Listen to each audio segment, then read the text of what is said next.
കൃഷിദർശൻ തത്സമയ ഫോണിൻ പരിപാടിയിലേക്ക് ഏവർക്കും സ്വാഗതം. കേരളത്തിൽ ഒന്നാം വിള കൃഷി ഇറക്കുന്നതിന് അനുയോജ്യമായ ഒരു കാലാവസ്ഥയാണ്. ഈ സമയത്ത് ഗുണമേന്മയുള്ള നടീൽ വസ്തുക്കൾ എവിടെ നിന്ന് ലഭിക്കും എന്നതിനെക്കുറിച്ചുള്ള സന്ദേഹം എല്ലാവർക്കുമുണ്ട്. പ്രത്യേകിച്ചും വാണിജ്യ കൃഷിക്കാകുമ്പോൾ ഗുണമേന്മയുള്ള നടീൽ വസ്തുക്കൾ തേടി നമ്മൾ പരക്കം പായും. അതിന് ഗുണമേന്മയുള്ള നടീൽ വസ്തുക്കൾ നമുക്ക് ലഭിക്കുന്ന ഒരു സ്ഥാപനമാണ് വെള്ളായണി കാർഷിക കോളേജ്.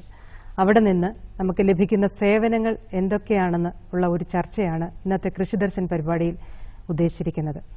നമ്മുടെ അതിഥിയായി എത്തിയിരിക്കുന്നത് കാർഷിക സർവകലാശാലയുടെ വെള്ളായണി കാർഷിക കോളേജിലെ ഇൻസ്ട്രക്ഷണൽ ഫാമിലെ പ്രൊഫസർ മേധാവിയുമായ ഡോക്ടർ ബാബു മാത്യു സാറാണ്. സർ, ഈ പരിപാടിയിലേക്ക് സ്വാഗതം. എന്തൊക്കെ പ്രേക്ഷകർക്ക് ഈ വിഷയത്തെക്കുറിച്ചുള്ള സംശയങ്ങൾ സാറിനോട് ചോദിക്കാവുന്നതാണ്.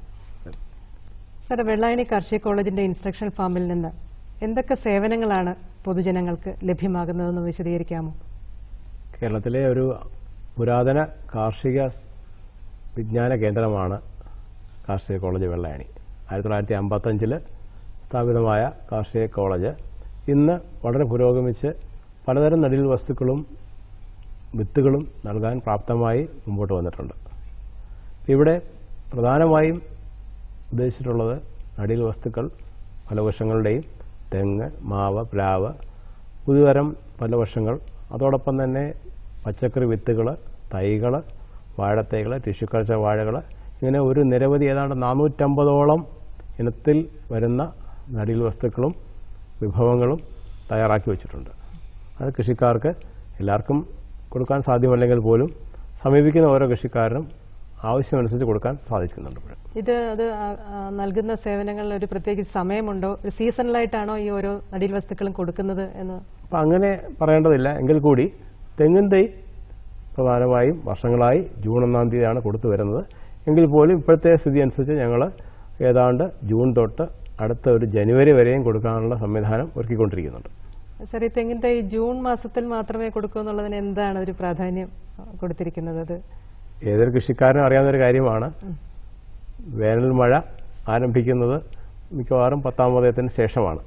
അപ്പോൾ 10-ാം ഉദയത്തിന് ഒരു നടീൽ വസ്തു നടണമെന്നുള്ളത് പുരാതനമായ കൃഷിക്കാരെ അവലംബിച്ചു വരുന്നൊരു മാർഗ്ഗമാണ്.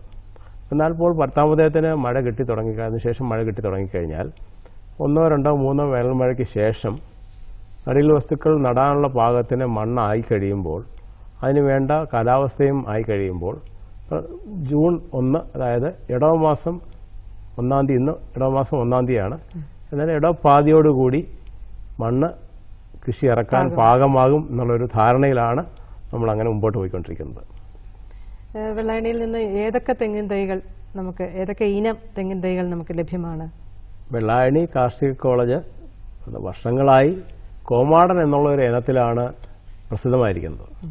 അപ്പോൾ കോമാട്ട് ഇനത്തിൽ നിന്നും കൊണ്ടുവന്ന ഒരു ഇനം വെള്ളായണി കാർഷികകൾ പരിരക്ഷിച്ച് ആ തെങ്ങിൽ നിന്നും തേങ്ങ എടുത്ത് പാകി നട്ട് മുളപ്പിച്ച് തൈകളായി കൊടുക്കുന്ന ഒരു കാലഘട്ടം ഉണ്ടായിരുന്നു.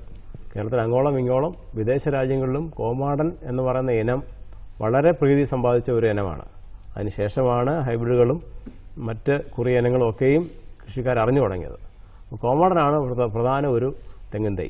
അതോടൊപ്പം വെസ്റ്റ് കോസ്റ്റോൾ നെടിയനം തെങ്ങ്, അതുകൂടാതെ ICARന്റെ ഇന്ത്യൻ കാർഷിക കേന്ദ്രത്തിൻ്റെ സഹകരണത്തോടുകൂടിയും സഹായത്തോടുകൂടിയും RKVA പ്രോജക്റ്റിൻ്റെ മുഖാന്തരം ഹൈബ്രിഡൈസേഷൻ പ്രകാരം സങ്കര ഇനം ഉണ്ടാക്കാനുള്ള ഒരു സമീപനം എടുക്കുകയും അതുപ്രകാരം ഇന്ന് കേരസങ്കര എന്നൊരു ഇനം, അതായത് TND ഉൽപ്പാദിപ്പിച്ച് കൊടുക്കാനുള്ള സംരംഭം ആരംഭിച്ചിട്ടുണ്ട്. അത് വളരെ കാര്യക്ഷമമായ ഒരു പ്ലാൻ ബ്രീഡറുടെ നേതൃത്വത്തിൽ നിഷ്കർഷയോടുകൂടി ഉൽപ്പാദിപ്പിച്ച് തരാനുള്ള സംവിധാനം ഇന്നുണ്ട്. സാർ, ഒരു കോളും നമുക്ക് വെയിറ്റ് ചെയ്യുന്നുണ്ട്. പറഞ്ഞാട്ടെ, ചോദ്യം ചോദിച്ചോളൂ. ആരാണെന്ന് പറയൂ. രവികുമാർ. ഹലോ. ഹലോ, രവികുമാർ. ചോദ്യം ചോദിച്ചോളൂ. ഫലവൃക്ഷങ്ങളുടെ തൈകളും പച്ചക്കറി വിത്തുകളും ലഭിക്കാൻ വേണം മാഡം. പച്ചക്കറി തൈകളും പച്ചക്കറി തൈകൾ ലഭ്യമാണല്ലോ. പച്ചക്കറി തൈകൾ പണ്ട് നമ്മുടെ ഒരു വിത്ത് ഗുണം 10 ഗുണം എന്നുള്ളൊരു ധാരണയുണ്ടായിരുന്നു. ഇന്ന് അത് കുറച്ചുകൂടെ ഞങ്ങളൊന്ന് ഊന്നൽ നൽകി തൈ ഗുണം 100 ഗുണം എന്നുള്ളൊരു അവസ്ഥയിലേക്ക് മാറിയപ്പോൾ പച്ചക്കറി തൈകൾ, മുന്തിയ ഇനത്തിൻ്റെ പച്ചക്കറി തൈകൾ ഉൽപ്പാദിപ്പിച്ച് കൃഷിക്കാർക്ക് വളരെ ചുരുങ്ങിയ വിലയ്ക്ക് തൈകളായും ട്രേകളായും കൊടുക്കാനുള്ള സംവിധാനം ഒരുക്കിയിട്ടുണ്ട്. ആ അത് ഏത് സമയത്തും ലഭ്യമാണ്. തൈകള് പ്രധാനമായും നടീൽ വസ്തുക്കൾ കൊടുക്കുന്ന സമയത്ത് ജൂൺ 1 തൊട്ട് വളരെ അധികം കിട്ടും. അതിനുശേഷം എല്ലാ ആഴ്ചകളിലും കൊടുക്കത്തക്ക സംവിധാനം ഒരുക്കിയിട്ടുണ്ട്. ചോദ്യം എന്നോട് പറഞ്ഞാട്ടെ. പച്ചക്കറി വിത്തുകൾ മേടിക്കണമെങ്കിൽ എവിടെ വന്ന് മേടിക്കണം? വെള്ളായണി കാർഷിക കോളേജിലെ കാർഷിക സർവകലാശാല എല്ലാ കേന്ദ്രങ്ങളിലും അതാത് കേന്ദ്രങ്ങളിലെ വിപണന കേന്ദ്രത്തിൽ മാത്രമേ ഞങ്ങളുടെ വിത്തുകളും തൈകളും ലഭ്യമാവുകയുള്ളൂ. കോന്നിയിലെ പത്തനംതിട്ടയിൽ ഞങ്ങൾക്ക് ഷോറൂം ഇല്ല. എന്നാൽ കൊട്ടാരക്കര സദാനന്ദപുരത്ത് ലഭ്യമാണ്. കൊട്ടാരക്കരയിൽ. ചോദ്യം ചോദിച്ചതിന് വളരെ നന്ദി സാർ. ഒരു കോളും കൂടെ വെയിറ്റ് ചെയ്യുന്നുണ്ട്. ചോദ്യം ചോദിച്ചോളൂ. ആരാണ്? ഹലോ. ഹലോ. ഹലോ. കേൾക്കാം, പറഞ്ഞോട്ടെ. ഈ കാർഷിക കോളേജില് ഉൽപ്പാദിപ്പിക്കുന്നതായ ഈ വിത്തനങ്ങളും മറ്റ് തൈകളും ഒക്കെ ജില്ലയിലുള്ള എല്ലാ ജില്ലകളിലുള്ള കൃഷിക്കാർക്കും എത്തിക്കാനുള്ള എന്ത് സംവിധാനം കൃഷി മറ്റേ കോളേജ് നടത്തിയിട്ടുള്ളത്? ചോദ്യം ചോദിച്ച ആളുടെ പേരും കൂടെ ഒന്ന് പറയുമോ? മോഹൻ. കാർഷിക സർവകലാശാലയുടെ സ്ഥാപനങ്ങൾ കേരളത്തിൽ അങ്ങോളം ഇങ്ങോളം ഉണ്ട്. പ്രധാനമായിട്ടും 5 ഗവേഷണ കേന്ദ്രങ്ങൾ, റീജിയണൽ സ്റ്റേഷനുകളുണ്ട്. ഒന്ന് വെള്ളായണി, മറ്റൊന്ന് കുമരകം, മറ്റൊന്ന് പട്ടാമ്പി, അതുപോലെ തന്നെ പുലിക്കോട് കാസർഗോഡ്, അമ്പലവയൽ വയനാട്ടിൽ. ഇതിൻ്റെ കീഴിൽ ഓരോ റീജിയണൽ സ്റ്റേഷൻ്റെയും കീഴിൽ ഒട്ടനവധി കൃഷി കേന്ദ്രങ്ങളുണ്ട്. അവിടെയൊക്കെയും ഇത് ലഭ്യമാണ്. മിക്കവാറും എല്ലാ ജില്ലകളിലും ഓരോ കേന്ദ്രങ്ങളുണ്ട്. പ്രത്യേകിച്ചും തിരുവനന്തപുരം ജില്ലയിൽ വെള്ളായണി കാർഷിക കോളേജുണ്ട്, ബാലരാമപുരത്ത് തെങ്ങ് ഗവേഷണ കേന്ദ്രമുണ്ട്, കരമനയിൽ CSRC സ്റ്റേഷനുണ്ട്, അതോടൊപ്പം തന്നെ കൊട്ടാരക്കരയിൽ സദാനന്ദപുരത്തൊരു സ്റ്റേഷനുണ്ട്, തിരുവല്ലായിലേക്കടുത്ത് മങ്കൊമ്പിൽ ചങ്ങനാശ്ശേരി ആലപ്പുഴ റൂട്ടിലൊരു സ്ഥാപനമുണ്ട്, കുമരകത്തുണ്ട്. അങ്ങനെ എല്ലാ ജില്ലകൾക്കും ഏകദേശം ഒരു കേന്ദ്രമെന്നുള്ള രീതിയിൽ ഇന്ന് പ്രവർത്തിക്കുന്നുണ്ട്. മോഹനൻ, ചോദ്യം ചോദിച്ചതിന് നന്ദി സാർ. വീണ്ടും ഒരു കോളും കൂടെ ഉണ്ട്. ചോദ്യം ചോദിച്ചോളൂ. ആരാണ് വിളിക്കുന്നത്? ഹലോ, സ്മിത പട്ടാമ്പിന്നാണ്. എവിടെ നിന്നാ? പട്ടാമ്പി. ഞങ്ങൾക്ക് കൂണിന്റെ വിത്തിനെ പറഞ്ഞോളൂ. ചോദ്യം ചോദിച്ചോളൂ. ഹലോ, കൂൺ വിത്തേ അപ്പൊ എപ്പോ വന്നാലും അവിടെ ലഭ്യമാണോന്ന് അറിയാൻ വേണ്ടിട്ടായിരുന്നു. പട്ടാമ്പി ആണെങ്കിൽ പട്ടാമ്പിയിൽ 2 സ്ഥാപനങ്ങൾ ഇന്നുണ്ട്. ഒന്ന് റീജിയണൽ അഗ്രികൾച്ചർ റിസർച്ച് സ്റ്റേഷൻ, അതോടൊപ്പം തന്നെ കൃഷി വിജ്ഞാന കേന്ദ്രമുണ്ട്. ആ സ്ഥാപനവുമായിട്ട് ബന്ധപ്പെട്ടാൽ കൂണിന്റെ വിത്തുകൾ എപ്പോൾ ലഭ്യമാകുമെന്ന് നിങ്ങൾക്ക് നേരിട്ട് അറിയാൻ സാധിക്കും. പട്ടാമ്പി കൃഷി വിജ്ഞാന കേന്ദ്രവും റീജിയണൽ അഗ്രികൾച്ചർ റിസർച്ച് സ്റ്റേഷനും ഉണ്ട്. അവിടെ അന്വേഷിച്ചാൽ മതിയാകും. ചോദ്യം ചോദിച്ചതിന് നന്ദി സാർ. നമ്മൾ പറഞ്ഞു വന്നത് തെങ്ങിന്റെ ഇനങ്ങളെ കുറിച്ചാണ്. അപ്പൊ അതിനകത്ത് ഇപ്പൊ കൂടുതൽ ഡിമാൻഡുള്ളൊരു കാര്യം എന്ന് പറഞ്ഞാൽ കുറിയ ഇനം തെങ്ങ് തൈകൾ ലഭ്യമാണോ എന്നുള്ളത് എപ്പോഴും ഒരു ചോദ്യം വരുന്നുണ്ട്. കുറിയനം എപ്പോഴും നല്ലത് തന്നെയാണ്. പക്ഷേ കുറിയനം മാത്രമായി ലഭിക്കുക എന്ന് പറയുന്നത് വളരെ പ്രയാസമാണ്. കാരണം തെങ്ങറിയാം, നമ്മൾ ആണും പെണ്ണും തെങ്ങുള്ളതുപോലെ തന്നെയാണ്. ഒരു തെങ്ങിന്റെ മാതൃവൃക്ഷത്തിൽ പെൺപൂവ് ഒരിക്കലും ആ വൃക്ഷത്തിന്റെ ആൺപൂവിൽ നിന്നും പരാഗണം നടക്കാറില്ല. മറ്റൊരു വൃക്ഷത്തെയാണ് ആൺപൂവിനായിട്ട് ആശ്രയിക്കുക. അപ്പം അങ്ങനെ വരുമ്പോൾ എന്തായാലും അങ്ങോട്ടും ഇങ്ങോട്ടും 2 തെങ്ങിൽ തമ്മിൽ ക്രോസിംഗ് നടക്കും. ക്രോസിംഗ് നടക്കുമ്പോൾ അല്ലെങ്കിൽ മിക്സ് ചെയ്യുമ്പോൾ അതിൽ നിന്നും എടുക്കുന്ന വിത്തിനത്തിന് എന്തായാലും വ്യത്യാസം വരും. അങ്ങനെ വരുമ്പോൾ ഒരു പ്രദേശത്ത് 5, 6, 10 ഏക്കറിൽ മുഴുവൻ കുറിയനമാണെങ്കിൽ അതിൽ നിന്നെടുക്കുന്ന എല്ലാ തേങ്ങകളും കുറിയനമായി കിട്ടും. അതുപോലെ തന്നെ ഒരു ഇതുള്ളത് 3-ാം ആണ്ടിൽ കായ്ക്കുമെന്ന് പറഞ്ഞിട്ട് പല തെങ്ങും തൈ നമുക്ക് കിട്ടാറുണ്ട്. അപ്പൊ അത് ശരിയാണോ?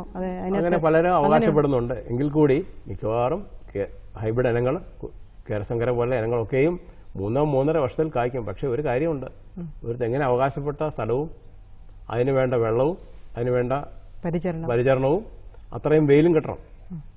ഒരു ഏക്കറിൽ ഒരു 80 തെങ്ങേ പാടുള്ളൂ എന്നുള്ളതാണ് ഒരു നിയമം. ഒരു സെന്റിന് ഒരു തെങ്ങിന് 1 സെന്റ് സ്ഥലമെങ്കിലും അവകാശപ്പെട്ടതാണ്. അത് കൊടുത്താൽ 3-3.5 വർഷത്തിൽ എല്ലാ തെങ്ങും കായ്ക്കുമെന്നുള്ള എൻ്റെ ഒരു കണ്ടെത്തൽ. സാർ, ഒരു കോൾ വെയിറ്റ് ചെയ്യുന്നുണ്ട്. പേര് പറയുമോ? ഷാഫി ചാലിശ്ശേരി. ഷാഫി, ചോദ്യം ചോദിച്ചോളൂ. ഷാഫി, ഞാനേ പട്ടാമ്പി അടുത്താണ് താമസിക്കുന്നത്. ഈ തേനീച്ച വളർത്തൽ ഞാൻ വളരെ ഇൻട്രസ്റ്റഡ് ആണ്. അപ്പൊ തേനീച്ചക്കൂട് എവിടെ കിട്ടുമെന്ന് അറിയാൻ വേണ്ടി, ഈ വെള്ളായണി കീഴിൽ എവിടെയും കിട്ടുമെന്ന് അറിയാൻ വേണ്ടിയിട്ടാണ്. തേനീച്ചക്കൂട് വെള്ളായണി കാർഷിക കോളേജിൽ തേനീച്ചയുമായി ബന്ധപ്പെട്ട ഒരു സെന്റർ ഓഫ് എക്സലൻസ് തന്നെയുണ്ട്. അതോടൊപ്പം തന്നെ അതുമായി ബന്ധപ്പെട്ട വിവരങ്ങൾക്ക് പ്രാദേശിക ഗവേഷണ കേന്ദ്രങ്ങളിൽ അന്വേഷിച്ചു കഴിഞ്ഞാൽ അതുമായിട്ട് ബന്ധപ്പെട്ട വിവരങ്ങൾ നിങ്ങൾക്ക് കിട്ടും. പാലക്കാടാണെങ്കിൽ തീർച്ചയായിട്ടും നിങ്ങൾ റീജിയണൽ അഗ്രികൾച്ചർ സ്റ്റേഷൻ പട്ടാമ്പിയായി ബന്ധപ്പെടുക. അതുമായി ബന്ധപ്പെട്ട എല്ലാ ട്രെയിനിങ്ങുകൾക്കും അതുമായിട്ട് ബന്ധപ്പെട്ട മാർഗനിർദ്ദേശങ്ങളും അവിടെ നിങ്ങൾക്ക് ലഭിക്കുന്നതാണ്. അല്ലെങ്കിൽ നിങ്ങൾ വെള്ളായണി വരെ വരേണ്ട ഒരു കാര്യം വരും. ശരി. ഇതുപോലെ ഇതിന്റെ കീഴിലുള്ള മറ്റുള്ള എല്ലാതരം ചെറിയ ഉയരം കുറവുള്ള തെങ്ങ് അതെല്ലാം ഈ പട്ടാമ്പിൽ തന്നെ കിട്ടുമോ? പട്ടാമ്പിൽ ലഭ്യമായതൊക്കെ കിട്ടും. അല്ലെങ്കിൽ പട്ടാമ്പി കേന്ദ്രത്തിൽ നിന്നും എവിടെ ലഭിക്കുമെന്നും എപ്പോൾ കിട്ടുമെന്നുള്ള വിവരങ്ങൾ നിങ്ങൾക്ക് ലഭിക്കും. ചോദിച്ചതിന് നന്ദി ഷാഫി. സാറ് ഈ തെങ്ങ് കൂടാതെ നമുക്ക് വേറെ എന്തൊക്കെ ഫലവൃക്ഷങ്ങളാണ് കിട്ടുന്നത്? വെള്ളായണി കാർഷിക കോളേജ് പണ്ട് തൊട്ടേ ഒരു പ്രത്യേകതരം ഫ്രൂട്ട് പ്ലാന്റ്സ്, പ്രത്യേകതരം ഫലവൃക്ഷം, അതായത് പ്ലാവിന് പ്രസിദ്ധമാണ്. മുട്ടം വരിക്ക കേട്ടിരിക്കും. അപ്പം അത്യുൽപാദന ശേഷിയുള്ള വളരെ ചെറുപ്പത്തിൽ കായ്ക്കുന്ന വരിക്കപ്ലാവ് ഒരു പ്രധാന ഇനമാണ്. അപ്പം അത് വെള്ളായണി കാർഷിക കോളേജിലാണ് എൻ്റെയൊക്കെ അധ്യാപകരായ പല പ്രഗത്ഭന്മാരെ ഉരുത്തിരിച്ച ഒരു ഇതാണ് പ്ലാവിൽ ഗ്രാഫ്റ്റിംഗ്, നാർച്ചിങ്. അപ്പം അങ്ങനെ പ്ലാവിൽ ഗ്രാഫ്റ്റ് ചെയ്യുന്നതെടുത്ത തൈകൾ വെള്ളായണി ലഭ്യമാണ്. ഇവിടെ നിന്നാണ് ഞങ്ങളുടെ സമഫലമായാണ് കേരളത്തിൽ അങ്ങോളം ഇങ്ങോളം ഇന്ന് ഗ്രാഫ്റ്റഡ് പ്ലാന്റ് പ്ലാവ് ലഭ്യമാകുന്നുണ്ട്. വരിക്കച്ചക്ക, പിന്നെ അതുപോലെ മാവുകൾ. വെള്ളായണിയിലാണെങ്കിൽ പ്രധാനമായിട്ട് ഒരു പ്രത്യേകതരം മാവുണ്ട്, കോട്ടുകോണം വരിക്ക. ഒരു കോള് നമുക്ക് വെയിറ്റ് ചെയ്യുന്നുണ്ട്. ആരാണ്? ഈ ട്രിവാൻഡ്രത്ത് ഈ ജാനമ്മ ഒരു കൃഷിക്കാരിയാണ്. ഞങ്ങൾക്ക് ഈ കറുവപ്പട്ടയുടെ നല്ല തൈ കിട്ടുമോ? കറുവപ്പട്ട തൈ ചുരുക്കമെങ്കിലും ലഭ്യമാണ് വെള്ളായണി കാർഷിക കോളേജിൽ. എവിടെ? വെള്ളായണി കാർഷിക കോളേജിൽ കറുവപ്പട്ടയുടെ തൈയും ചുരുക്കമായിട്ട് ലഭ്യമാണ്. അത് ശരി. വന്നാൽ കിട്ടുമല്ലേ? വന്നാൽ ഒന്ന് വിളിച്ചിട്ട് സ്റ്റോക്ക് ഉള്ളതനുസരിച്ച് വന്നാൽ നന്നായിരുന്നു. ചോദിച്ചതിന് നന്ദി സാറേ. മാവിന്റെ കാര്യം നമ്മൾ പറഞ്ഞോണ്ടോ? മാവിന്റെ ഗ്രാഫ്റ്റ് തെക്കൻ ജില്ലകളിൽ പ്രധാനമായും ഒരു നല്ല ഇനം മാവെന്ന് പറയുന്നത് കോട്ടുകോണം വരിക്കയാണ്. ഇന്ന് തിരുവനന്തപുരം, കൊല്ലം ജില്ലകളിൽ പല ഭാഗങ്ങളിലും ഈ കോട്ടുകോണം വരിക്ക വളരെ പ്രബലമായിട്ടുണ്ടായിരുന്നു. പ്രത്യേകിച്ച് അസുഖങ്ങളൊന്നുമില്ല, വളരെ മധുരമുണ്ട്, ഫൈബർ കണ്ടന്റ് കൂടുതലാണ്. പുഴുശല്യം അടുത്ത കാലത്തായിട്ട് വന്നൊരു കാര്യമാണ്. അതേസമയം പുഴുശല്യം പൂർണ്ണമായിട്ടില്ല എന്ന് പറയാൻ പറ്റില്ല, എങ്കിൽ കൂടി പുഴുശല്യം കുറവാണ്. അപ്പോൾ അങ്ങനെ ഒരു മാവാണ് കോട്ടുകോണം വരിക്ക. അപ്പോൾ അതിൻ്റെ തൈകൾ ഉൽപ്പാദിപ്പിക്കുക ശ്രമകരമാണ്. അപ്പോൾ അത് വയനാട്ടിൽ നിന്ന് കൊണ്ടുവന്ന വൈൽഡ് മാംഗോ സ്റ്റോണിൽ നിന്ന് ഉൽപ്പാദിപ്പിച്ച റൂട്ട് സ്റ്റോക്കിൽ, അതായത് മാതൃവൃക്ഷത്തിലേക്ക് ഗ്രാഫ്റ്റ് ചെയ്ത് എടുക്കുന്ന ഒരു പ്രക്രിയ നമ്മൾ നടത്തുന്നുണ്ട്. 100 രൂപയ്ക്ക് തൈകൾ ഒരു പരിധിവരെ ഞങ്ങൾക്ക് കൃഷിക്കാർക്ക് കൊടുക്കാൻ സാധിക്കുന്നുണ്ട്. ഒരു ഗ്രാഫ്റ്റ് 100 രൂപ. 1 രൂപ. കോട്ടുകോണം അല്ലാതെ മറ്റ് ഇനങ്ങൾക്കൊക്കെ ഉണ്ട്. ഒട്ടനവധി 10-25 വെറൈറ്റികളുണ്ട്. ഓരോ സമയത്തും അത് കണ്ടിന്യൂസ് ആയിട്ട്, അതായത് വർഷത്തിന്റെ എല്ലാ സമയത്തും മാവ് ലഭ്യമാണ്. ചക്ക, മാവ് അതല്ലാതെ ഇതല്ല, സപ്പോട്ട, മാതളം, മറ്റ് ഫലവൃക്ഷ തൈകൾ എല്ലാം ലഭ്യമാണ്. റംബുട്ടാൻ, ഫിലോസാൻ, അങ്ങനെയുള്ള പുതിയ ജനറേഷൻ തൈകളിലേക്ക് ഞങ്ങൾ ഇറങ്ങിത്തിരിക്കാത്ത കാര്യം അത് കേരളത്തിലെ കൃഷി രീതി കൃഷിക്കാരൻ പരിചരിച്ച് വരുന്നതേ ഉള്ളൂ. അതുകൊണ്ട് ചുരുക്കമായിട്ട് ഉണ്ടാക്കാറുണ്ടെങ്കിലും വ്യാപകമായി ഉണ്ടാക്കുന്നില്ല. സാർ ഒരു കോള് വെയിറ്റ് ചെയ്യുന്നുണ്ട്. പേര് പറഞ്ഞോളൂ. ഹലോ, ആരാണ്? ഇത് കായംകുളത്ത് നിന്ന് രാജമ്മയാണ്. പറഞ്ഞോളൂ. രാജമ്മ. ഞങ്ങള് കായംകുളം ഗവേഷണത്തിന്റെയും കൃഷ്ണപുരം ഗവേഷണത്തിന്റെയും അടുത്താണ് ഞങ്ങൾ സ്ഥിതി ചെയ്യുന്നത്. അപ്പൊ അവിടെ നമുക്ക് സാധനങ്ങൾ തരുന്നത് വെള്ളായണിയിൽ നിന്നാണോ എന്ന് അറിയാൻ വേണ്ടിയിട്ടാണ് വിളിക്കുന്നത്. അവിടെ ലഭിക്കുന്നത് വെള്ളായണിയിലെ സാധനമാണോ എന്നറിയാം. അപ്പം നിങ്ങൾ മനസ്സിലാക്കേണ്ടത്, കേരള കാർഷിക സർവകലാശാലയ്ക്ക് കായംകുളത്ത് ഒരു ഗവേഷണ സ്ഥാപനമുണ്ട്. അതായത് കായംകുളം പുനലൂർ റൂട്ടില് ഒരു ഗവേഷണ സ്ഥാപനമുണ്ട്. അവിടെയും ലഭ്യമാണ് ഇനങ്ങൾ, നടീൽ വസ്തുക്കൾ. കായംകുളം പുനലൂർ റൂട്ടിലേക്ക് പോകുമ്പോൾ കൃഷ്ണപുരത്തല്ല. അതെ, തീർച്ചയായിട്ടും.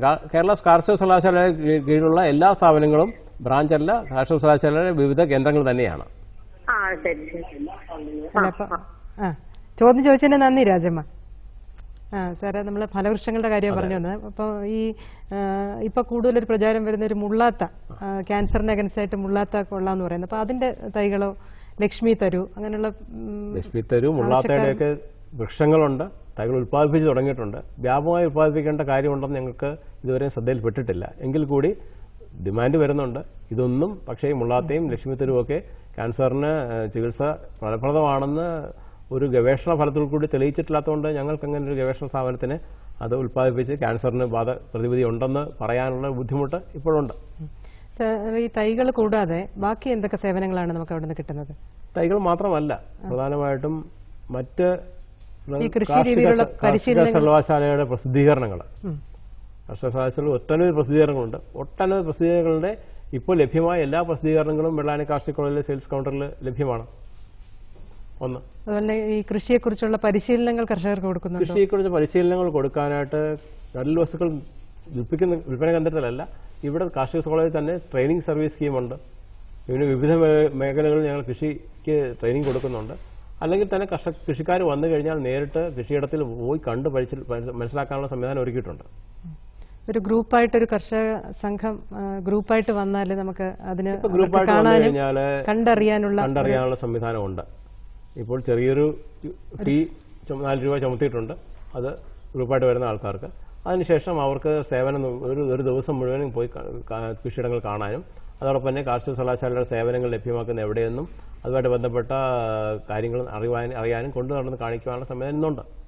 സാർ, അതുപോലെ തന്നെ ഈ നടീൽ വസ്തുക്കൾ കൂടാതെ ഗ്രോ ബാഗിൽ നട്ട തൈകൾ, അതിന് കൂടുതൽ ഡിമാൻഡുണ്ട്. അപ്പോൾ അത് ലഭ്യമാണോ? എത്ര രൂപയാണ്? ഇപ്പം ഇന്ന് തിരുവനന്തപുരം ജില്ലയിൽ, പ്രത്യേകിച്ചും തിരുവനന്തപുരം സിറ്റിക്കകത്ത് നഗരത്തിൽ ഏറ്റവും കൂടുതൽ നഗരത്തിൽ നാട്ടിൻപുറം എന്നുള്ളൊരു സ്ഥിതിയിലേക്ക് വരുന്നുണ്ട്. വളരെ നല്ല കാര്യമാണ്. അപ്പോൾ അതിനുവേണ്ടിയുള്ള കൈത്താങ്ങൾ ഞങ്ങളും കൊടുത്തു തുടങ്ങിയിട്ടുണ്ട്. ഇന്ന് ഗ്രോ ബാഗ് പ്ലാസ്റ്റിക് നിരോധിത ആണെങ്കിൽ കൂടി ഗ്രോ ബാഗ് ഒരു 4-5 വർഷം നിലനിൽക്കുന്ന ഗ്രോ ബാഗ്, അതിൽ വേണ്ട രീതിയിലുള്ള മേന്മയുള്ള മണ്ണും അതിനുവേണ്ടിയുള്ള മിശ്രിതങ്ങളും ചേർത്ത് നിറച്ച് ഒരു തൈയും കൂടെ കൃഷിക്കാരന് കൊടുക്കുന്ന സംവിധാനം ഒരുക്കിയിട്ടുണ്ട്. ജൈവ നടങ്ങളും കീടനാശിനികളും ലഭ്യമാണ്. ഗ്രോ ബാഗിനകത്ത് പോട്ടിംഗ് മിക്സ്ചർ നിറച്ച് ഒരു തൈയും കൂടെ ചേർത്ത് കൊടുക്കുന്ന സംവിധാനം ഇന്നുണ്ട്. സാധാരണ ഗ്രോ ബാഗിന് 70 രൂപയും. സാർ, ഒരു കോളും കൂടെ വെയിറ്റ് ചെയ്യുന്നുണ്ട്. പറഞ്ഞോളൂ, പേര് പറഞ്ഞോളൂ. കോഴിക്കോട് മൂസ. കോഴിക്കോട് പറഞ്ഞോളൂ. ഹലോ, കോഴിക്കോട് മൂസ. മൂസ പറഞ്ഞോളൂ, ചോദ്യം. എനിക്ക് ആ ചുവന്ന വെണ്ടല്ലോ, അരുണ വെണ്ട, തലക്കീർത്തിയും അതെവിടെ കിട്ടുക? അരുണകീർത്തി കോഴിക്കോട് ജില്ലയിൽ ഇന്ന് വിത്ത് ലഭ്യമാക്കാൻ വേണ്ടി ഇന്ന് വെറ്ററിനറി സർവകലാശാലയുടെ കീഴിലൊരു വിപണന കേന്ദ്രമുണ്ട്. അവിടെ ലഭ്യമാണത്. സാർ, ഫ്രഷ് ഫാം പ്രൊഡ്യൂസ് കൊടുക്കുന്നുണ്ടോ അവിടെ? തീർച്ചയായിട്ടും ഫ്രഷ് ഫാം പ്രൊഡ്യൂസ് കൊടുക്കുന്നുണ്ട്. ഏതൊക്കെ ദിവസങ്ങളിലാണ് അത്? എല്ലാ ദിവസവും രാവിലെ 10 മണി തൊട്ട് 12 വരെയും 1:30 തൊട്ട് 4 മണി വരെയും ലഭ്യമായത്തോളം കാര്യങ്ങൾ, പഴങ്ങളും പച്ചക്കറികളും കൊടുക്കുന്നുണ്ട്. കൺസൾട്ടൻസി സർവീസ് കൃഷിക്കാരന് നേരിട്ട് വന്നു കഴിഞ്ഞാൽ സെയിൽസ് കൗണ്ടറിൽ ബന്ധപ്പെടാം. അവിടെ നിന്നും ഏത് ഗവേഷണ സ്ഥാപനത്തിനാണ് പോകേണ്ടതെന്നുള്ള ഡയറക്ഷൻ കിട്ടും. അതോടൊപ്പം തന്നെ അവിടുന്ന് പോയി കഴിഞ്ഞാൽ ശാസ്ത്രജ്ഞനെ നേരിട്ട് കാണാനുള്ള അവസരമുണ്ട്. അങ്ങനെ അവസരവും കൃഷി നേരിട്ട് കാണുവാനുള്ള അവസരവും ഇന്നുണ്ട്. സാർ, നമ്മളെ സമയം ഏകദേശം തീരാറായിരിക്കുകയാണ്. ഇന്നത്തെ അതിഥിയുടെ വിലാസം ഞാൻ പറയാം. Doctor Babu Mathew P, associate professor and head, instructional farm, കാർഷിക college, Vellayani, Thiruvananthapuram. Phone number 9447205996. Phone number ഒരിക്കൽ കൂടി പറയാം, 9447205996. സാർ, ഇന്നത്തെ ഈ കൃഷിദർശൻ പ്രോഗ്രാമിൻ്റെ ഈ ചർച്ചയിൽ വളരെ സജീവമായി പങ്കെടുക്കുകയും പ്രേക്ഷകരുടെ ചോദ്യങ്ങൾക്ക് വളരെ നല്ല ഉത്തരം പറയുകയും ചെയ്ത സാറിന് ദൂരദർശന്റെയും പ്രേക്ഷകരുടെയും പേരുള്ള നന്ദി അറിയിച്ചുകൊള്ളുന്നു.